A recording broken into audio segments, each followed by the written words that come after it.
Baik, Assalamualaikum. Kita berbicara tentang Sokrates, bapaknya filsuf. Nah, salah satu karya Sokrates itu adalah kata bijaksananya adalah orang yang bijaksana itu justru adalah orang yang tahu sesungguhnya dia tidak tahu. Itu kata Sokrates. Nah, selanjutnya Sokrates itu memang suka berjalan-jalan, berdiskusi di pasar untuk menawarkan gagasan-gagasan, ide-idenya, pemikiran-pemikirannya. Nah, singkat cerita, karena aktivitas Sokrates tersebut, ada kekhawatiran Sokrates ini akan membahayakan. Nah, selanjutnya Sokrates dituduh dengan tuduhan yang cukup aneh, yaitu Sokrates dianggap menolak dewa-dewa yang diakui oleh negara. Nah, selanjutnya dengan pemikiran-pemikirannya Sokrates ditempel atau dicap mengembangkan agama baru. Lalu, singkat cerita, Sokrates diadili, dituntut oleh 3 orang dan 500 juri di Athena pada tahun 399 sebelum Masehi. Nah, selanjutnya ketika sudah diadili di Athena, ditonton oleh banyak orang, lalu metodenya adalah satu juri kalau memasukkan satu token atau benda kecil ke dalam guci, maka Sokrates dianggap bersalah. Namun kalau memasukkan token lebih dari satu ke dalam satu guci, maka Sokrates dianggap tidak bersalah. Lalu dilakukanlah perhitungan tersebut. Dilakukan, dan yang menariknya terdapat angka 280 versus 220.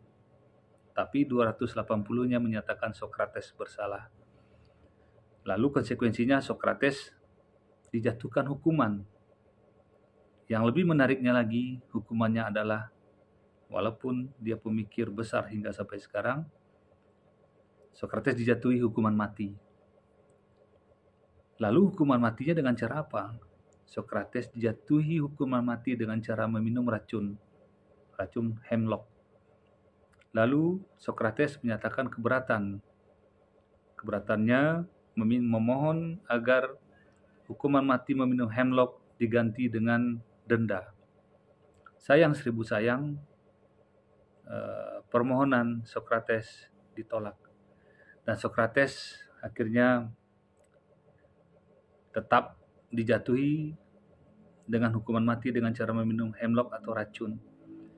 Namun Sokrates konsekuen, dia menerima hukuman tersebut dengan cara meminum racun.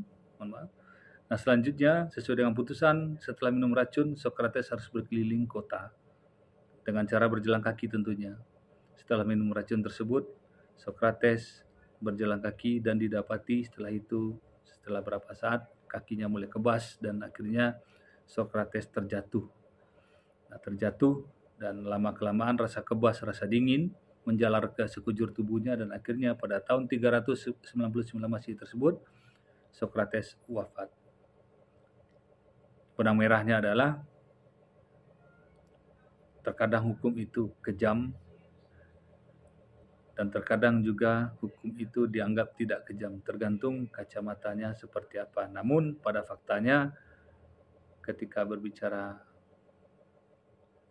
tentang hukuman Sokrates dalam kacamata hukum, tentu ini adalah peradilan yang kejam untuk seorang filsuf besar. Terima kasih, itu saja. Assalamualaikum warahmatullahi wabarakatuh.